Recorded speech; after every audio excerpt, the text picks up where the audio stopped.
Olá pessoal, meus alunos do 8º ano e também do 9º ano da escola José Jucá de Souza Castro. Pela primeira vez eu vou gravar uma aula em que o conteúdo dele tanto é do 9º ano do ensino fundamental como do 8º ano, porque pela primeira vez o novo currículo de ciências trouxe para o 8º ano a introdução do conteúdo sobre as leis de Newton, ou seja, física. A física, ela era um conteúdo atribuído apenas a partir do 9º ano, que é dividido em química e física.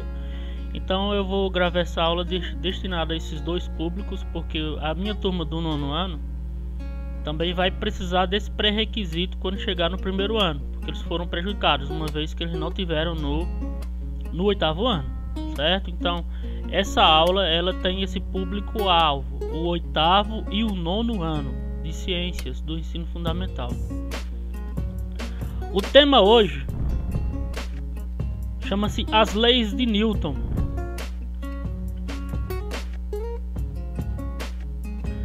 Só que para que a gente possa estudar sobre as leis de Newton, é interessante que a gente entenda sobre o que são forças, sobre o que provoca os movimentos. Os alunos do 9º ano já estudaram do 8º ano, já estudaram nas aulas anteriores sobre o movimento, sobre velocidade média, velocidade instantânea, enfim, movimento retilíneo uniforme, movimento circular.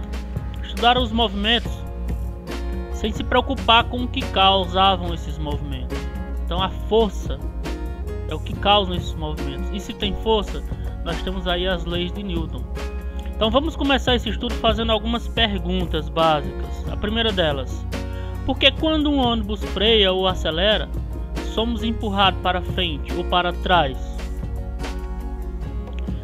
Vocês podem não ter essa resposta agora, né? Mas tecnicamente terão durante essa abordagem das aulas. 2. Por que precisamos utilizar o cinto de segurança quando estamos no carro? 3. Como é possível retirar um papel debaixo de uma garrafa sem tirá-la do lugar? 4. Por que não é possível uma pessoa se erguer puxando o seu próprio cabelo? Mas antes de responder, precisaremos conhecer alguns conceitos fundamentais da física. Então, antes da gente entrar em cada assunto desses aí, vamos conhecer alguns conceitos, essenciais, interessantes aqui para que nós possamos compreender todos eles. Como, por exemplo, as leis de Newton. As leis de Newton são leis que determinam como a ação das forças influencia no estado de movimento dos corpos. E sobre forças, o que são forças? Primeiramente, vamos falar aqui um pouco do histórico de Isaac Newton. Ele trouxe uma grande contribuição para a humanidade com seu estudo nas mais diversas áreas da ciência, principalmente em física e matemática. Ele nasceu em 1642, mesmo ano da morte do físico Galileu Galilei, que é um grande nome da física também, em Woolsthorpe, em Lincolnshire, localizada na Inglaterra. Além de física e matemática, ele estudou filosofia, astronomia, astrologia, alquimia, teologia e todas as gírias aí das ciências e da biologia, né? O cara era um gênio. Então, observem aí, eu quero destacar para vocês a questão de Galileu. Ele foi um antecessor de Isaac Newton. Tem uma frase de Isaac Newton que eu quero que vocês atualizem os status de vocês, que ela diz o seguinte: se eu consegui enxergar mais longe, foi porque subi em ombros de gigantes. Ou seja, o que ele quis dizer com isso? Se ele conseguiu chegar mais longe, é porque ele aperfeiçoou as ideias de grandes nomes que o antecederam, como Galileu, Kepler, Copérnico, grandes nomes da física que deram grandes contribuições aí no estudo dos corpos em movimentos, no espaço, na velocidade, na atração gravitacional.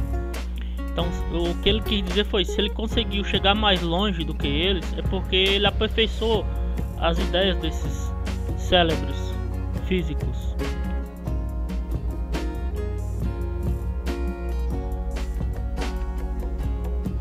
Alguns trabalhos que se destacaram aí de Newton, nós podemos destacar o seguinte: o primeiro, o desenvolvimento da lei da gravitação universal, que vocês vão estudar depois. O estudo sobre os fenômenos ópticos, que possibilitaram a elaboração da teoria sobre a cor dos objetos, sobre a cor da luz. 3. A criação e o desenvolvimento dos cálculos diferencial e integral. E o binômio de Newton aí na quarta contribuição de Newton. Além dos estudos da lei dos movimentos, né, de Newton, a primeira, segunda e terceira lei que nós vamos estudar agora, a partir de agora. Para que possamos entender as leis de Newton, é interessante que a gente compreenda o que é força, né? Então, qualquer agente capaz de produzir no corpo uma aceleração ou uma deformação é a força. Aquilo que dá movimento a um corpo é força. Aquilo que faz parar o movimento de um corpo é força. Se você está caminhando, é graças à força. Se existe atrito entre os seus pés e o solo, é força. Isso gera força. Enfim, força é isso. Qualquer coisa que seja capaz de dar movimento a um corpo, de dar aceleração àquele corpo. Onde estão as forças? Então, elas estão presentes em todas as situações cotidianas, até mesmo onde você nem imagina. Sempre há um tipo de força envolvida.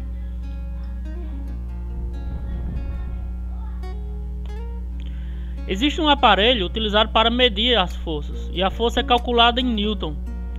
Para medir a massa, o aparelho utilizado é a balança, mas para medir a força, o aparelho utilizado chama-se dinamômetro. Pronuncie aí, vocês repitam comigo a palavra dinamômetro. Então, esse aqui é a imagem de um dinamômetro, o mais antigo, um outro um pouco mais moderno e o totalmente moderno aqui, certo?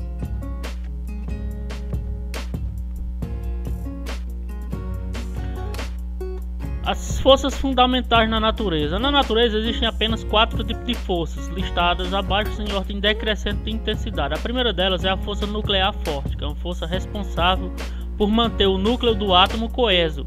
E aí, quando se fala de átomo, quem vai entender disso são os alunos do 9º ano, que já estudaram aí em química sobre o átomo. Os do 8º ano ainda não estudaram sobre o átomo, porque eles não viram física e não viram química ainda. A força nuclear fraca, que é a força que separa, reparte as partículas, aquela que repulsa, que afasta. E a força eletromagnética, que é a força de interação entre partículas que possuem carga elétrica, positiva ou negativa. E a força gravitacional, que é a força de interação entre corpos que possuem massa, ou seja, um corpo de maior massa atrai um corpo de menor massa. Então a Terra atrai a Lua. Por quê? Porque a Terra é gigantescamente maior do que a Lua, assim como a Terra atrai os satélites, porque os satélites são menores do que a Terra. Assim como nós somos atraídos pela Terra, porque ela gera um campo gravitacional sobre nós. As forças estão classificadas como o seguinte: forças de contato, são forças que surgem no contato de dois corpos. Ó. Então a balança se deformando aqui, essa mola se deformando graças ao peso desse objeto, faz com que a mola se estique. Então, existe uma força de contato que faz com que ela se deforme. O cabo de guerra, disputas de duas forças contrárias, dois grupos de forças contrárias, são forças de contato. A pessoa malhando aí, levantando pesos na academia, tá colocando também forças de contato. Existe um contato físico. Então, quando puxamos ou empurramos um corpo, é força de contato.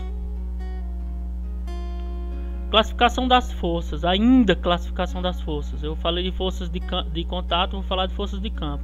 São forças que atuam à distância sem precisar de um contato. Como, por exemplo, a força de um ímã, que atrai metais.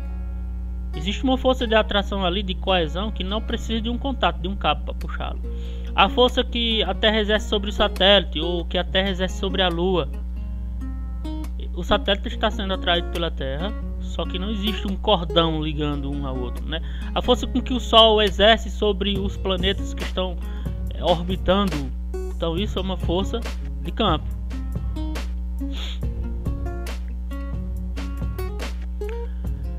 Vamos falar das leis de Newton, né? Agora, das leis da dinâmica. Eu vou hoje só dar tempo para falar da primeira lei de Newton, vou deixar a segunda e a terceira para a próxima aula.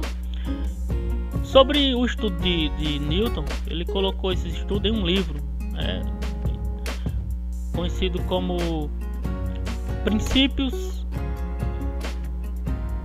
filosofias e princípios naturais da matemática. Aí a escrita, né? Philosophiae Naturalis Principia Mathematica. É assim, mais ou menos assim que se pronuncia. Olha aí a imagem do livro, que está conservada aí em algum museu que eu não sei onde é. Deve ser no Museu de Física. A primeira lei de Newton, também conhecida como lei da inércia, é aquela que diz que todo corpo tende a continuar em movimento com velocidade constante ou em repouso. Por exemplo, se você está aí no conforto de sua cadeira, sentado, assistindo essa aula, a sua tendência é continuar parado em repouso. Mas se a partir de um dado momento você ganha movimento, você tem uma tendência de continuar em movimento. Por exemplo, você está aí pilotando uma moto, aí de repente há uma colisão, a sua tendência é ser projetado para frente. Os meninos aí que costumavam andar de jega, de burro, de cavalo, de repente o cavalo parava de uma vez, o que acontece com ele?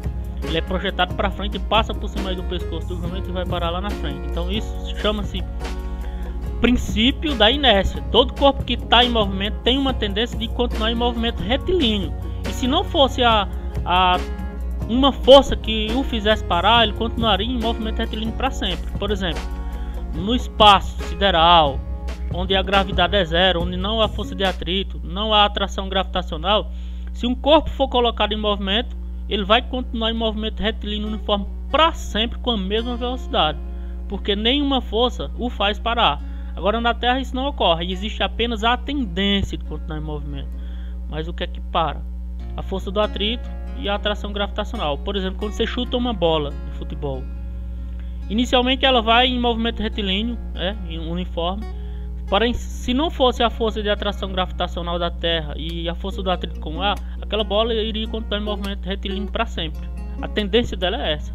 Só que a Terra exerce atração sobre os corpos que estão sobre ela e faz com que a bola exerça um movimento em linha curvilínea com o passar do tempo. O atrito da bola com o ar, que é matéria, faz com que ela também reduza a sua velocidade, ou seja, é uma outra força contrária ao movimento da bola.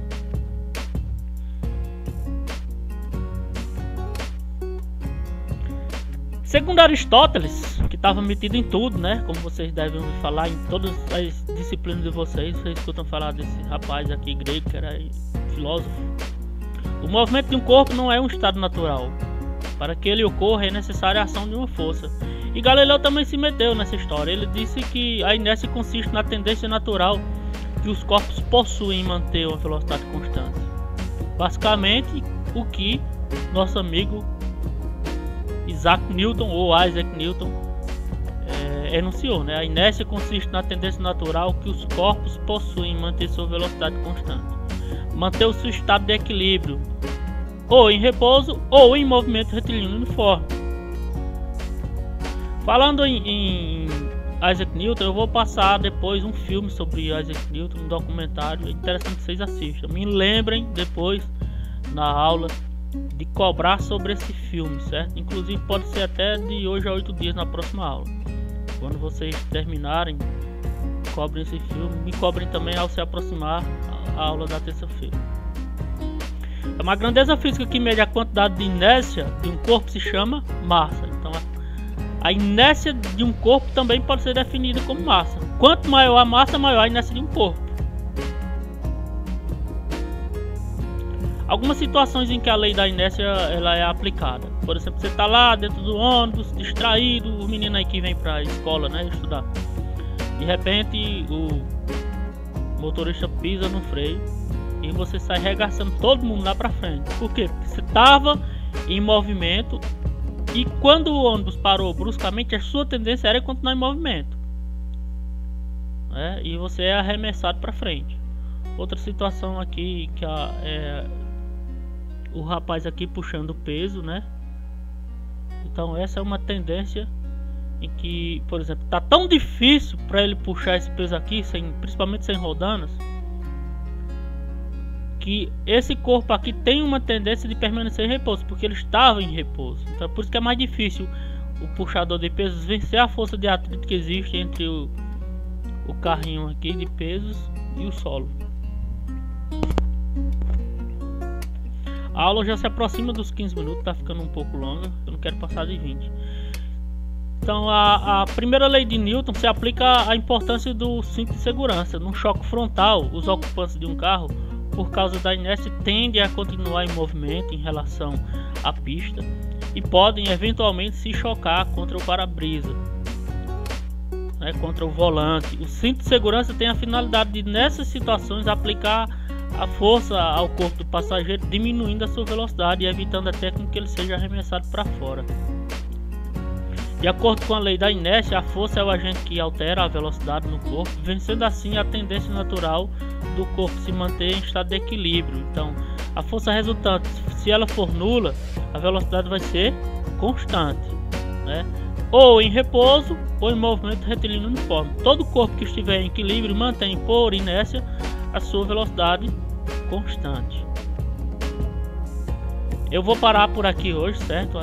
Estamos aqui se aproximando dos 18 minutos. Na aula que vem eu vou falar sobre a segunda lei de Newton. Vou até tentar aproximar dessa tela aqui para deixar informando aqui onde eu vou continuar na próxima aula. Cadê a tela da segunda lei de Newton? Pronto, segunda lei de Newton, conhecida também como princípio fundamental da dinâmica, certo? Até a próxima aula, até o próximo encontro. Então não tenho nenhuma atividade para deixar para vocês, apenas que vocês revejam quantas vezes puderem essa aula e, se possível, se inscrevam no meu canal, porque eu quero chegar aos 300 inscritos, eu quero chegar a 1000 inscritos. Valeu, até a próxima.